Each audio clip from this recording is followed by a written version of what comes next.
Okay, folks, I'm driving home from work and thought I would give y'all a little more information.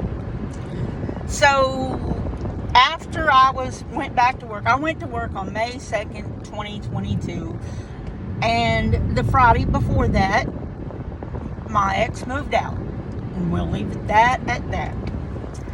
And I decided to change oncologists. Okay, let me back up. So I was continuing to see the same oncologist that treated me for the cancer, and he put me on this drug called Verzenio. Please, God, if anybody you know is taking that stuff, make them stop. I ended up on oxygen because of that stuff. It destroys your lungs. It makes you so anemic that if you continue to take it, you will do what's called spontaneous bleeding. And I wasn't far from that. Everybody, including me and my boss and everybody, noticed that the slightest little nick, just barely, just not even a scuff, would bleed and bleed and bleed and bleed and bleed. And we couldn't figure out why. And I kept telling the doctor about it. And in July of 2022, I had a CAT scan, and at that point, it said that there was mild damage to the lower lobe of my right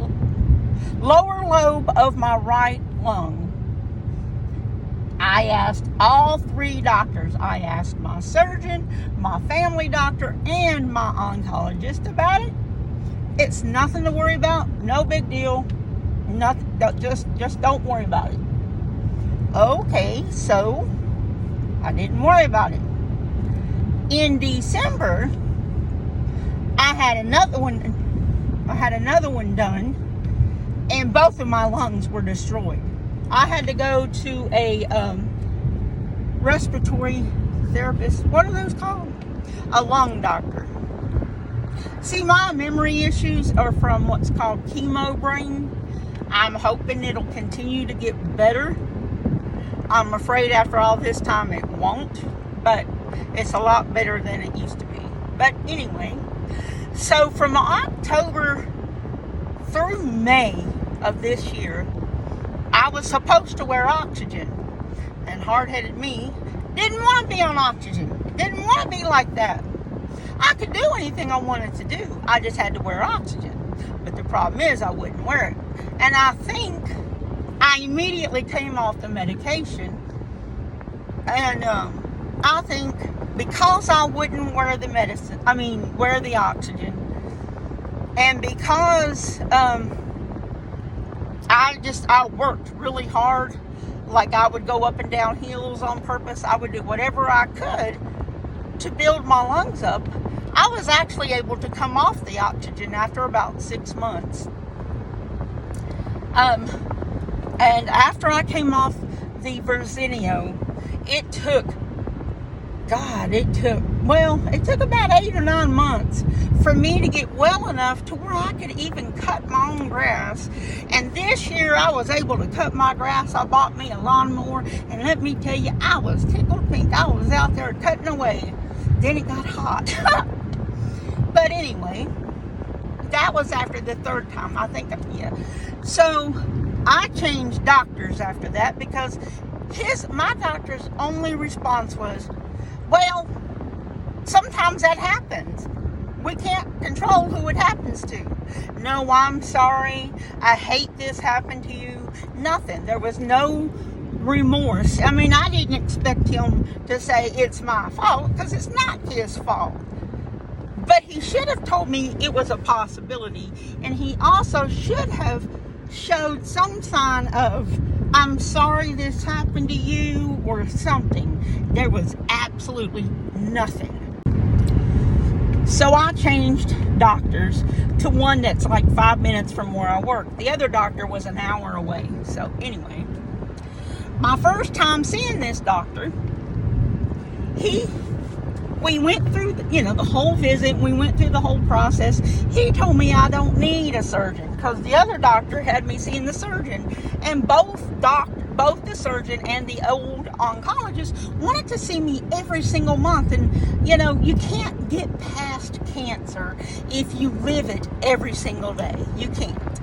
So when I went to the new doctor, well, he only wanted to see me every 3 months. And I was like, okay, but we're not going to keep that long, right? They said, no, probably in October, I can go to I think in October I go to every 6 months, but I digress. So we went through the whole appointment. I was getting ready to leave, and he came and got me and took me back into the examining room, and he was explaining about a new blood test that is so advanced. It's called Signatera, and the blood test is so advanced, it can tell if you have cancer cells in your body, but it can't tell you where. So there's always that possibility that you can have cancer and not know what to do, how to treat it, or anything. And I had to make a choice. Do I want to know, or do I not want to know? And I made a choice I want to know. I mean, twice, Anyway. So I had the test again on July 27th or 28th. And them fools called me. I wasn't supposed to go back until October. And they called me a week or so later saying, we need you to come in so we can go over your blood test results. I said, okay, fine. Today or tomorrow? They said, no, next Monday. That was a whole week away. I said, no, I'm not waiting till Monday. Y'all need to tell me something now. Telling a cancer survivor that you need to talk to them over some tests that relate to cancer, and then expecting them to wait a whole week for you to tell them they have cancer again it's just wrong. It's just wrong. So, all day long I was trying to get them people to tell me, just give me the results. And the most I could get out of them is, your tests are abnormal. Oh, whatever. So I called the company. I can't remember the name of the company, but I called the company that does the test results and asked the tests and asked them to send them to me so that I can see them. And they did. It took them all day, but they did. And the one in April was negative, and the one in July was positive. But it stated that it was positive, but like I said, they're not necessarily going to be able to find it and take care of it right now because it's below an analytical view, I think is the way they worded it. So now I have to go on the 29th. I have to go Tuesday and have a PET scan, and then I have to go September 6th and have a CT scan. And we'll see what those results are, and they think I'm going to wait until I go to the doctor's appointment for those results, and I'm not going to do that. I may not know what the results mean, but I'll be able to read them. Anyway, anybody who has survived something that could kill them understands what I mean by it's cruel to make you wait. Anyway, I forgot what day my next appointment is, but they made it a point not to schedule the tests until closer to time for the appointment. And so here we go, round number 3. And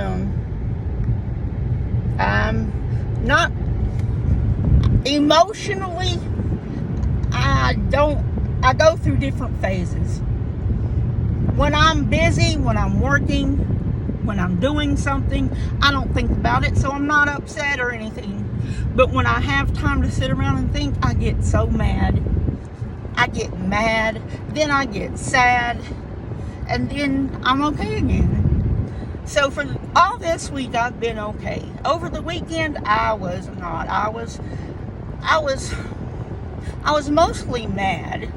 And then Sunday afternoon, I just wanted to cry. And I will explain since me and my ex broke up, it was my choice, by the way, I just can't stand the thought of getting into another relationship. And the reason is, he put me through pure hell. It was a perfect relationship. Then I got cancer. And I thought that would end everything, and it didn't. He did very well. Then I got cancer again, and he became the devil incarnate. So here I am fighting for my life, and my relationship's falling apart because I have cancer. Hell, he'd never say that's the reason why. But like I said, he's the devil incarnate. You can't believe anything that comes out of his mouth. Anyway, I want a relationship, but I look at it like I'm too physically scarred and emotionally scarred to have one. Who's going to want to be with a person who always has cancer, who is constantly fighting it? You know, I was 15